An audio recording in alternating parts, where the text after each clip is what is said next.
Hola, ¿qué tal? Mi nombre es Adán Echeverría y quiero continuar compartiendo contigo grandes lecturas, grandes cuentos, cuentos mexicanos, cuentos universales, cuentos clásicos de la literatura mexicana y algunos cuentos de autores contemporáneos que también puedo irte compartiendo si leo algo que me guste mucho.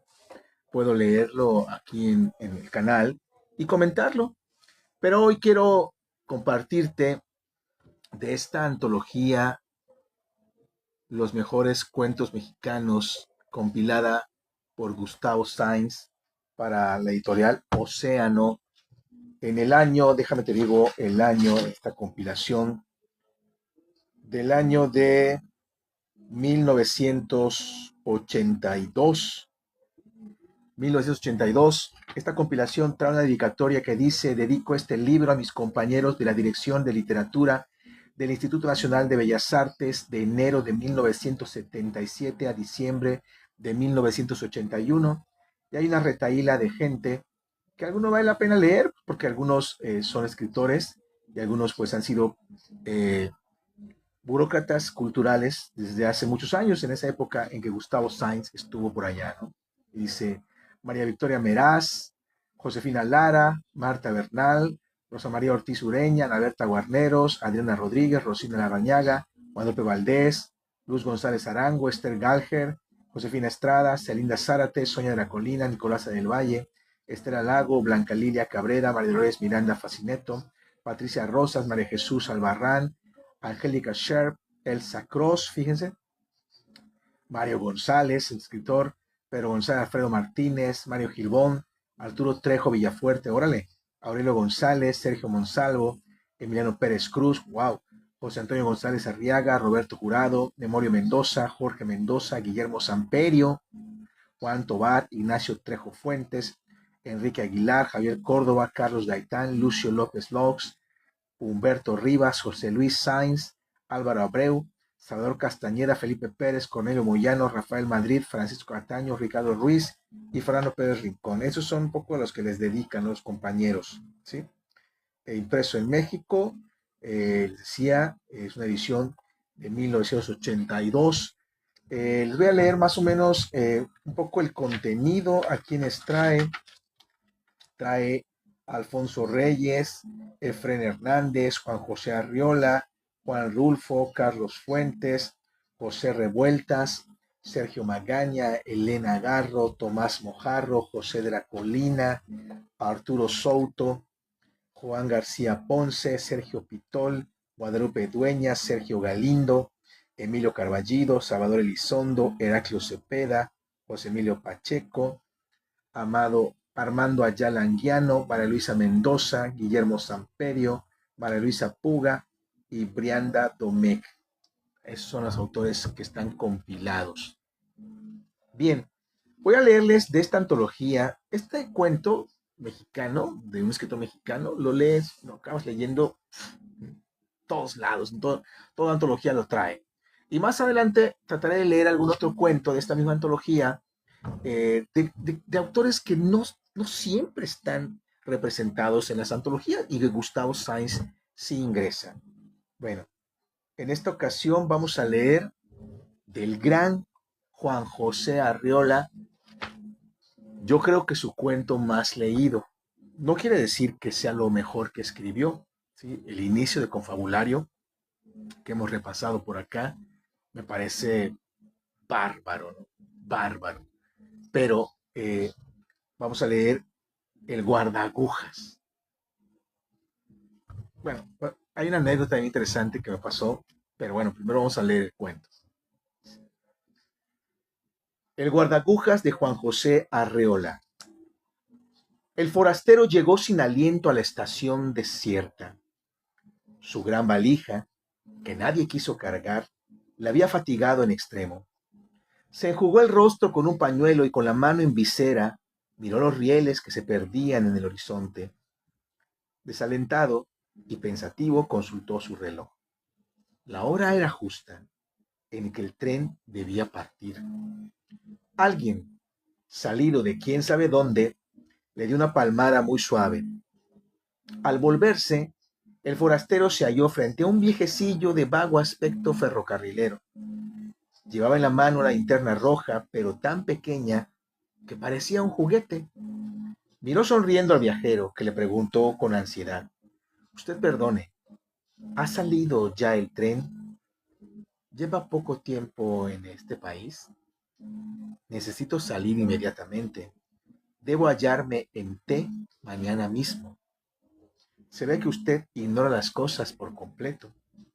Lo que debe hacer ahora mismo es buscar alojamiento en la fonda para viajeros». Y señaló un extraño edificio ceniciento que más bien parecía un presidio. «Pero yo no quiero alojarme, sino salir en el tren. Alquile usted un cuarto inmediatamente, si es que lo hay. En caso de que pueda conseguirlo, contrátelo por mes. Le resultará más barato y recibirá mejor atención. ¿Está usted loco? Yo debo llegar a T mañana mismo. Francamente, debería abandonarlo a su suerte. Sin embargo, le daré unos informes. Por favor. Este país es famoso por sus ferrocarriles, como usted sabe. Hasta ahora no ha sido posible organizarlos debidamente, pero se han hecho ya grandes cosas en lo que se refiere a la publicación de itinerarios y a la expedición de boletos. Las guías ferroviarias abarcan y enlazan todas las poblaciones de la nación. Se expenden boletos hasta para las aldeas más pequeñas y remotas. Falta solamente que los convoyes cumplan las indicaciones contenidas en las guías y que pasen efectivamente por las estaciones. Los habitantes del país así lo esperan. Mientras tanto, aceptan las irregularidades del servicio y su patriotismo les impide cualquier manifestación de desagrado. Pero hay un tren que pasa por esta ciudad. Afirmarlo equivaldría a cometer una inexactitud. Como usted puede darse cuenta, los rieles existen, aunque un tanto averiados. En algunas poblaciones están sencillamente indicados en el suelo mediante dos rayas de gis. Dadas las condiciones actuales, ningún tren tiene la obligación de pasar por aquí, pero nada impide que eso pueda suceder. Yo he visto pasar muchos trenes en mi vida y conocí a algunos viajeros que pudieron abordarlos. Si usted espera convenientemente, tal vez yo mismo tenga el honor de ayudarle a subir a un hermoso y confortable vagón. ¿Me llevará ese tren a T? ¿Y por qué se empeña usted en que ha de ser precisamente a T? Debía darse por satisfecho si pudiera abordarlo. Una vez en el tren, su vida tomará efectivamente algún rumbo. ¿Qué importa si ese rumbo no es el de T? Es que yo tengo un boleto para ir a T. Lógicamente, debo ser conducido a ese lugar. ¿No es así? Cualquiera diría que tiene usted razón. En la fonda para viajeros, podrá usted hablar con personas que han tomado sus precauciones, adquiriendo grandes cantidades de boletos. Por regla general, las gentes previsoras compran pasajes para todos los puntos del país. Hay quien ha gastado en boletos una verdadera fortuna. Yo creía que para ir a T me bastaría con un boleto. Mírelo usted. El próximo tramo de los ferrocarriles nacionales va a ser construido con el dinero de una sola persona que acaba de gastar su inmenso capital en pasajes de ida y vuelta para un trayecto ferroviario cuyos planos, que incluyen extensos túneles y puentes, ni siquiera han sido aprobados por los ingenieros de las empresas. Pero el tren que pasa por T se encuentra ya en servicio, y no solo ese. En realidad, hay muchos trenes en la nación y los viajeros pueden utilizarlos con relativa frecuencia, pero tomando en cuenta que no se trata de un servicio formal y definitivo. En otras palabras, al subir a un tren, nadie espera ser conducido al sitio que desea.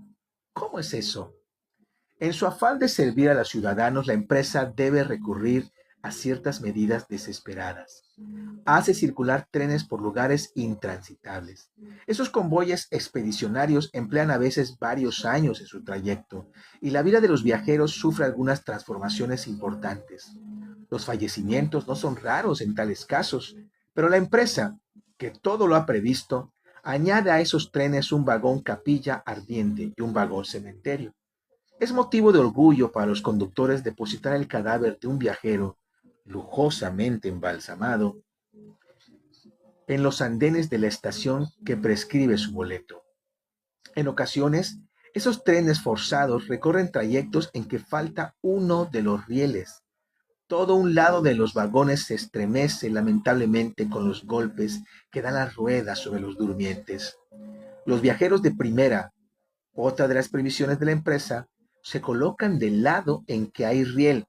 Los de segunda padecen los golpes con resignación, pero hay otros tramos en que faltan ambos rieles. Allí los viajeros sufren por igual, hasta que el tren queda totalmente destruido. ¡Santo Dios!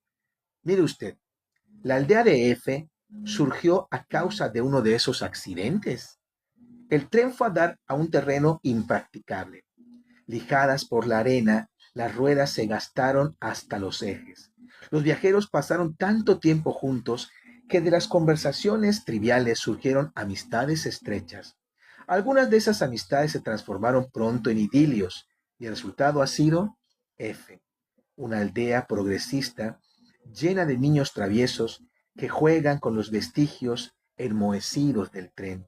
Dios mío, yo no estoy hecho para tales aventuras. Necesita usted ir templando su ánimo. Tal vez llegue usted a convertirse en un héroe. No crea que faltan ocasiones para que los viajeros demuestren su valor y sus capacidades de sacrificio. Recientemente, 200 pasajeros anónimos escribieron una de las páginas más gloriosas en nuestros anales ferroviarios. Sucede que en un viaje de prueba, el maquinista advirtió a tiempo una grave omisión de los constructores de la línea. En la ruta faltaba el puente que debía salvar un abismo. Pues bien, el maquinista, en vez de poner marcha hacia atrás, arengó a los pasajeros y obtuvo de ellos el esfuerzo necesario para seguir adelante. Bajo su enérgica dirección, el tren fue desarmado pieza por pieza y conducido en hombros al otro lado del abismo que todavía reservaba la sorpresa de contener en su fondo un río caudaloso. El resultado de la hazaña fue tan satisfactorio que la empresa renunció definitivamente a la construcción del puente, conformándose con hacer un atractivo descuento en las tarifas de los pasajeros que se atrevan a afrontar esa molestia suplementaria. Pero yo debo llegar a T mañana mismo. Muy bien, me gusta que no abandone usted su proyecto. Se ve que es usted un hombre de convicciones. Alójese por lo pronto en la fonda y tome el primer tren que pase. Trata de hacerlo cuando menos. 1000 personas estarán ahí para impedírselo. Al llegar un convoy, los viajeros, irritados por una espera demasiado larga, salen de la fonda en tumulto para invadir ruidosamente la estación. Muchas veces provocan accidentes con su increíble falta de cortesía y prudencia. En vez de subir ordenadamente, se dedican a aplastarse unos a otros. Por lo menos se impiden para siempre el abordaje. Y el tren se va, dejándolos amotinados en los andenes de la estación. Los viajeros, agotados y furiosos, maldicen su falta de educación y pasan mucho tiempo insultándose y dándose de golpes. ¿Y la policía no interviene? Se ha intentado organizar un cuerpo de policía en cada estación, pero la imprevisible llegada de los trenes hacía tal servicio inútil y sumamente costoso. Además, los miembros de ese cuerpo mostraron muy pronto su venalidad, dedicándose a proteger la salida exclusiva de pasajeros adinerados, que les daban a cambio de esa ayuda todo lo que llevaban encima. Se resolvió entonces el establecimiento de un tipo especial de escuelas, donde los futuros viajeros reciben lecciones de urbanidad y un entrenamiento adecuado. Allí se les enseña la manera correcta de abordar un convoy, aunque esté en movimiento y a gran velocidad. También se les proporciona una especie de armadura para evitar que los demás pasajeros les rompan las costillas. Pero una vez en el tren, ¿está uno a cubierto de nuevas contingencias? Relativamente. Solo le recomiendo que se fije muy bien en las estaciones. Podría darse el caso de que usted creyera haber llegado a T y solo fuese una ilusión. Para regular la vida a bordo de los vagones demasiado repletos, la empresa se ve obligada a echar mano de ciertos expedientes. Hay estaciones que son pura apariencia. Han sido construidas en plena selva y llevan el nombre de alguna ciudad importante. Pero basta poner un poco de atención para descubrir el engaño.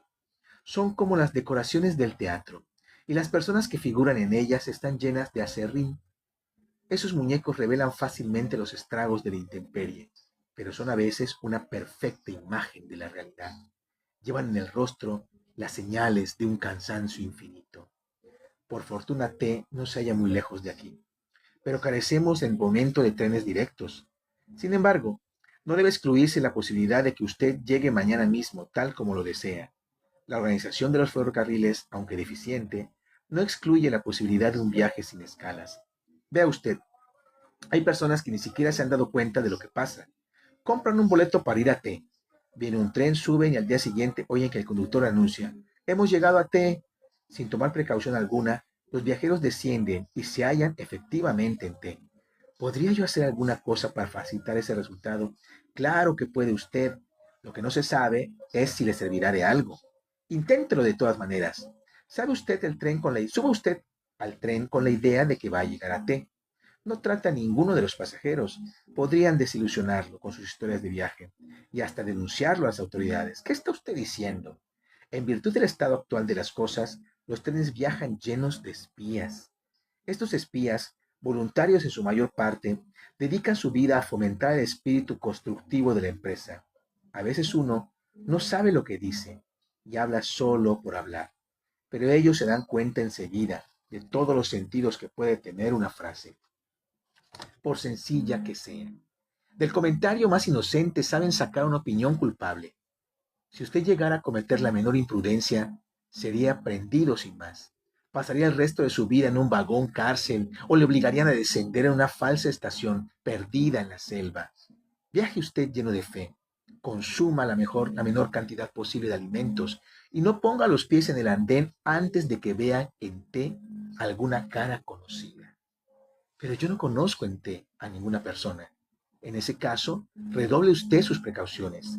Tendrá, se lo aseguro, muchas tentaciones en el camino. Si mira usted por las ventanillas, está expuesto a caer en la trampa de un espejismo. Las ventanillas están provistas de ingeniosos dispositivos que crean toda clase de ilusiones en el ánimo de los pasajeros. No hace falta ser débil para caer en ellas. Ciertos aparatos, operados desde la locomotora, hacen creer por el ruido y los movimientos que el tren está en marcha.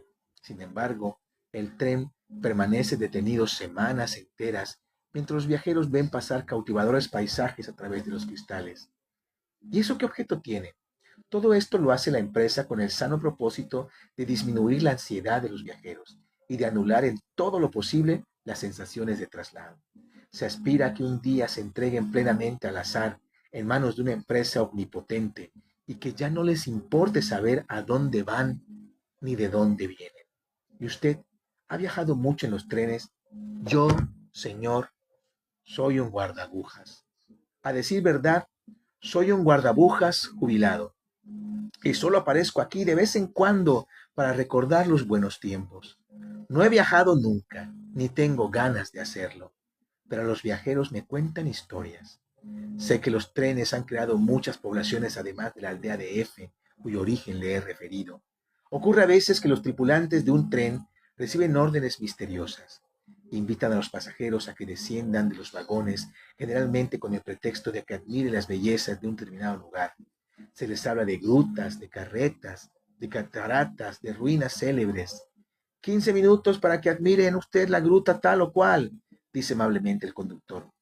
Una vez que los viajeros se hallan a cierta distancia, el tren escapa a todo vapor y los viajeros vagan desconcertados de un sitio a otro durante algún tiempo, pero acaban por congregarse y se establecen en colonia. Estas paradas intempestivas se hacen en lugares adecuados, muy lejos de toda civilización y con riquezas naturales suficientes. Allí se abandonan lotes selectos de gente joven y sobre todo con mujeres abundantes. ¿No le gustaría a usted pasar sus últimos días en un pintoresco lugar desconocido en compañía de una muchacha?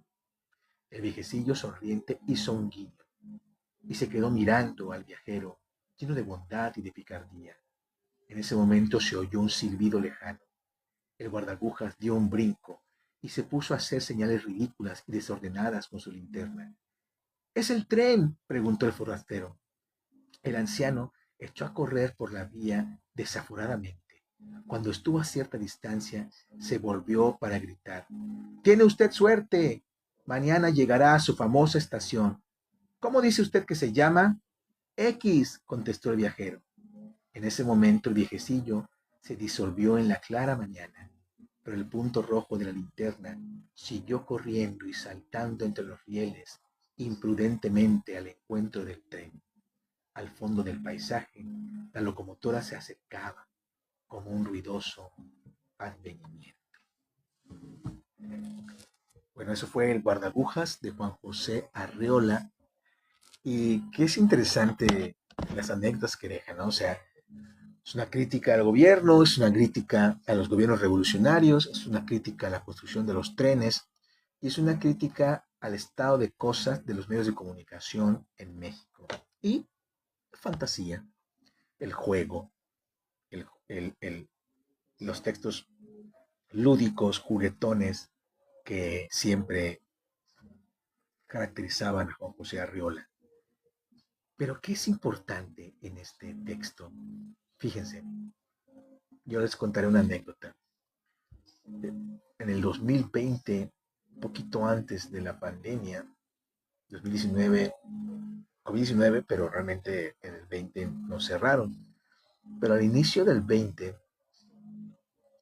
tuve la fortuna de ser seleccionado para la beca del Forcan en novela. Y eso nos requería trasladarnos al estado de Durango, donde iba a ser el taller presencial con un novelista, y a todos los que habíamos tenido la oportunidad de ser seleccionados, pues nos iban a dar un taller de novela, revisando una novela que habíamos propuesto. Y me tocaba ir a Durango. Y entonces yo estoy en Matamoros, Tamaulipas. Y entonces fui a la estación no de trenes, ¿no?, a la estación de autobuses. Y llegué a la estación de autobuses y compré un boleto para Durango. Me lo vendieron. El día del viaje, llegué a la estación y presenté el boleto. Y se quedan viendo el boleto. Y llaman a alguien, ven el boleto. Y me dicen: «Señor, no, o sea, ¿a dónde viaja usted?». «A Durango», como dice el boleto. Nada más quiero saber eh, cuál es el, este, el autobús que voy a abordar. Es que no tenemos, esta empresa dice, no tiene viajes a Durango. ¿Cómo no tiene viajes a Durango si compré el boleto? El boleto dice Durango, Matamoros, Durango. Sí, pero no tenemos viajes a Durango. ¿Pero por qué venden un boleto si no tienen viajes a Durango? Y me dice el guardaagujas, me dice el operador, ¿no?, el que vende los boletos aquí en Matamoros.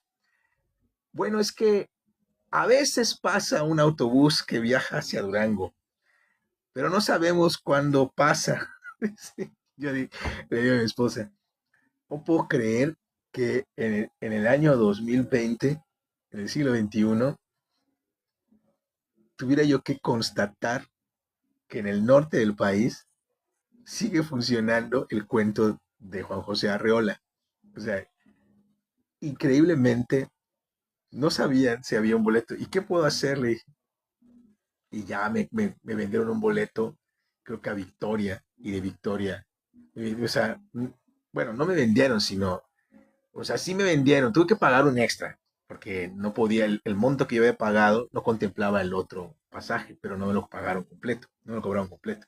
O sea, a final de cuentas, el jodido fui yo, tuve que pagar de más. Pero fue increíble porque yo tuve que ir a Victoria, y de Victoria, que es la capital, entonces viajar a Durango en un boleto, con otro boleto de Durango. Pero es increíble, ¿no? O sea, y Matamoros tiene mucho esa idea. Uno como mexicano puede burlarse de esa situación, o que te cause risa, pero la realidad es que las ciudades de la frontera les vale madre México, de alguna forma. Su contacto no es con México. no es con la Ciudad de México, ni con Veracruz, ni con San Luis, ni con nada. O sea, no les interesa el país de alguna forma. O sea, no viven dependiendo de él. No es que no se sientan mexicanos, no. Sino que su vida es fronteriza.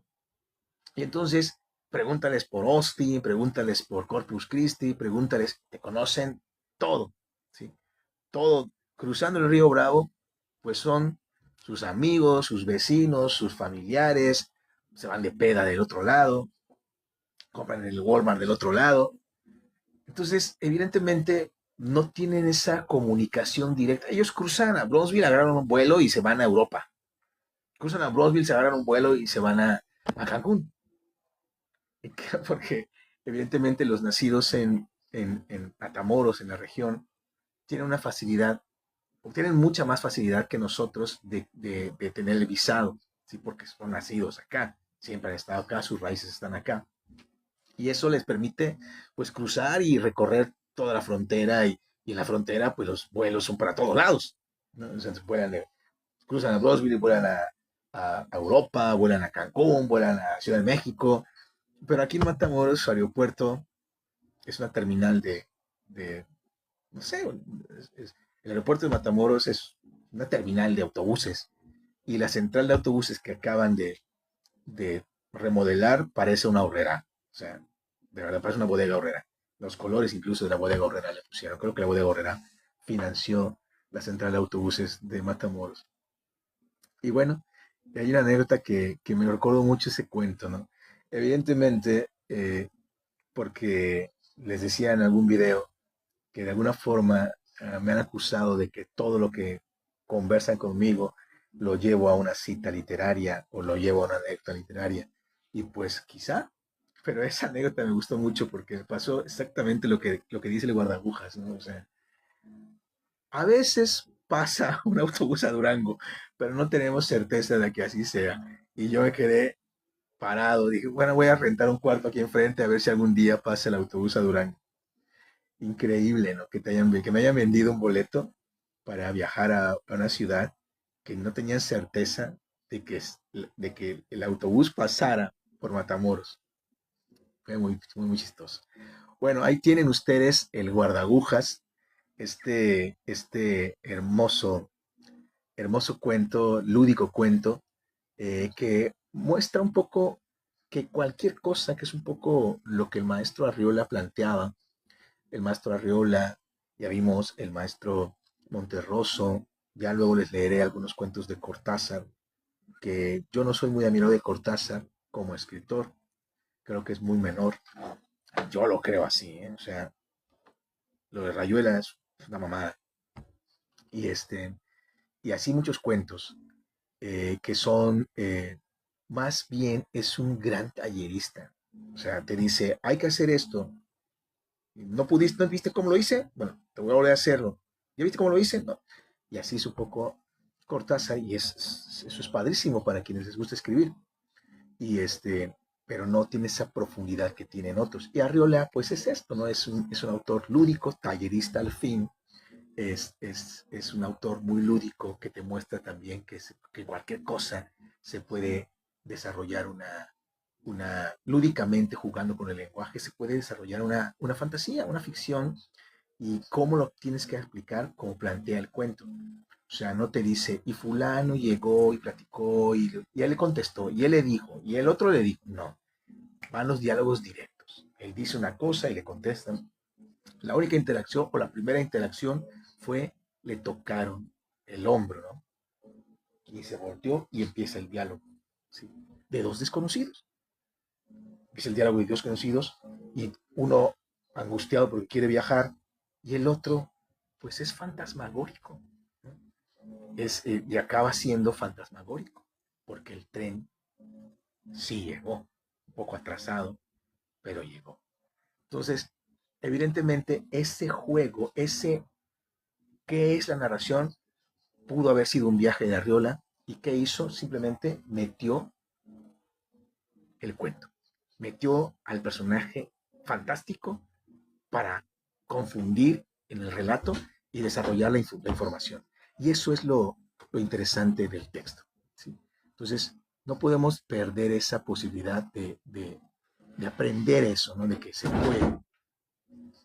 Mi nombre es Adán Echeverría. Muchas gracias.